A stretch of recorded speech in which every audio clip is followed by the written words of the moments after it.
मिलेगी। 3% हक से हमें कुछ नहीं मिलने जाने वाला है भाइयों। हमें अपनी हक की लड़ाई लड़नी पड़ेगी और कानून में हलवाई समाज की अपनी एकता और बल को दिखाना पड़ेगा। जैसे हमारे बड़े भाई श्री केदार प्रसाद गुप्ता जी मंत्री है, वैसे हम चाहेंगे कि हमारे पूरे जिले से एक एक निकल कर हमारे बहन भाई कम से कम विधानसभा लोकसभा में अपनी सीट जाहिर कराए।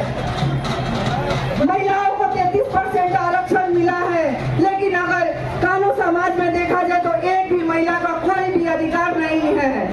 मैं चाहूंगी इस मंच के माध्यम से कि अभी लोग विधानसभा का चुनाव में हम सभी महिलाओं को भागीदारी मिले। भाइयों,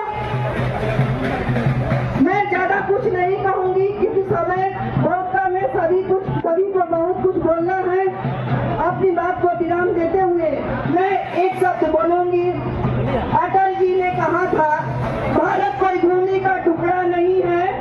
अटल जी ने कहा था भारत कोई भूमि का टुकड़ा नहीं है, ये राष्ट्र पुरुष है। अटल जी ने कहा था ये वंदन की धरती है, अभिनंदन की धरती है, ये अर्पण की धरती है, ये तर्पण की धरती है।